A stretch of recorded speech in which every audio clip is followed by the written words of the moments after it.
This video is about the working model and the simulation of an 8-point FFT. So the fast Fourier transform is something which is used to transform the time domain signal to a frequency domain signal, whether it is a 1D signal of speech or a 2D signal of image or a 3D video. So how do we do the transformation from time domain to frequency domain is the Fourier transform. From that, the discrete Fourier transform has evolved for discrete time signals.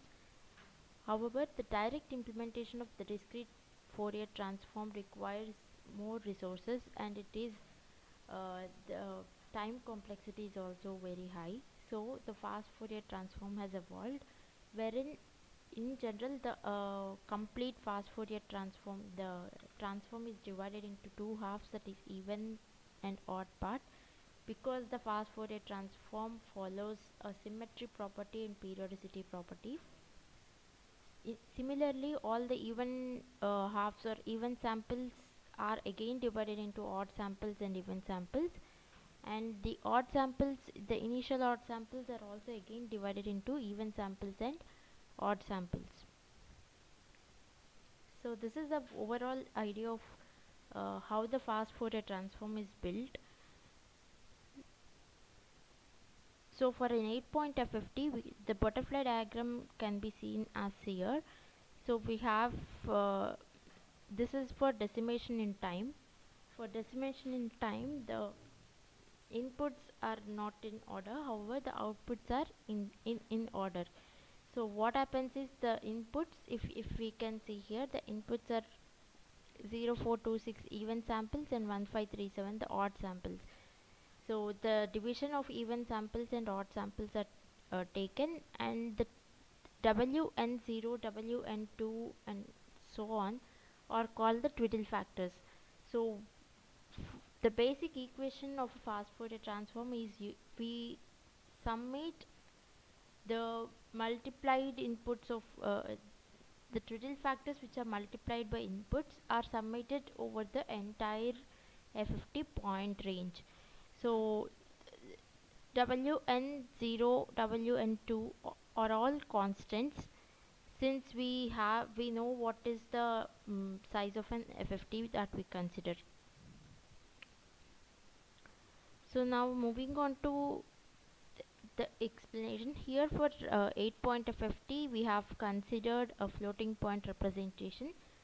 So basically a floating point number representation has three parts, that is sine, mantissa and exponent, which is of 1 bit, mantissa is of 24 bits and exponent is of 8 bits. With that number consideration, we have a configuration for each of the FFTs.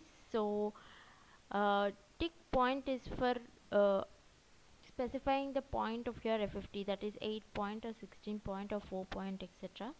So mantissa, since here we are using a single precision representation, the mantissa is 23 bits, exponent is 8 bits. Tick DIT is to represent whether the Fourier transform is required to be performed in DIT format or DIF format. So these are the primary inputs and these are the primary outputs, where we have AR real part, AI is the imaginary part, BR and BI are the real and imaginary parts, and these are the hidden bits considered because of the floating point number representation. Similarly, we have two outputs, A1R, A1I, B1R, B1I, with their corresponding hidden bits, and finally one output enable signal which represents the output can be taken, that is enabled, and these are all the intermediate wires. So first step is that we have to store or register the first taken inputs. So this FFT controller, this FIFO, is for finding out the start and also the FIFO control between the stages and the initial stage as well. So then we need to find out the twiddle factor.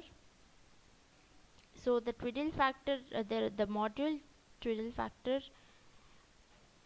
stores all the twiddle factors required for an 8-point FFT, that is shown over here. So here basically these are the cos and sine values of Twiddle factors stored, and the data is retrieved. Data 1 and data 2 are the outputs. So basing on the address you receive, the data is retrieved accordingly.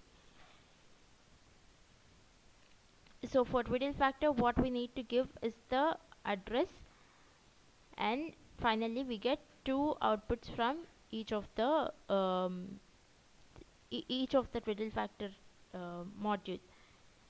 So then we'll count how many we'll have to count it basing on DIT or DFT, and after that for each of real part and imaginary part, that is A1R, B1R, and corresponding hidden bits, imaginary parts and corresponding hidden bits, we need to have the shift registers. So the shift register is okay, FIFO is nothing but first in first out, where the count, the actual count for start of the uh, FFT is considered.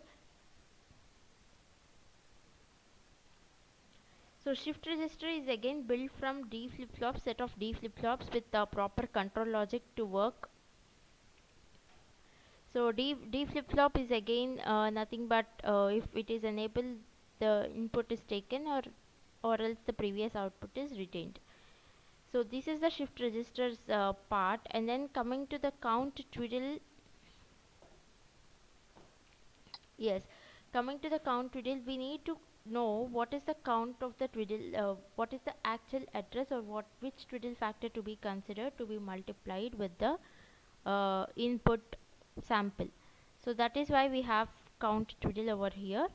So from this we get twiddle underscore count, yes, which is taken as twiddle address, and from which the actual twiddle factors can be are computed, are obtained.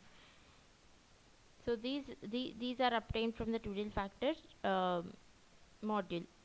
So then we have butterfly. Butterfly is nothing but a model which has as we can see here, one single part is called as a butterfly over here. So there we have two inputs and two outputs, wherein both are added and subtracted and multiplied with the twiddle factors depending upon the place of it. So basically here we have real parts, imaginary parts of both A1, B1, yes, A1 and B1, and also the hidden bits, and finally the outputs. So finally we take the outputs from this butterfly of each of the stages, and we make the output as an enable. So this is an overall module of a 8.50, and again the butterfly is implemented as here we have two parts. Like if we want to implement the DIF, the butterfly is little different. If you want to implement DIT, the butterfly is little different. So for now we are implementing DIT, so we will be considering this butterfly, wherein we have as we have discussed, we have addition and subtraction, and then we have multiplication of that twiddle factors. So for addition, again we are using the floating point adder. So the floating point adder has again three steps basically, that is exponent mantissa, exponent normalization, and mantissa will have to align the mantissas according to the normalized exponent, and finally we will be adding the mantissas. So this is given over here with all the proper conditions that could be obtained for overflow, underflow, etc. So now let us look into the test bench of 8.50.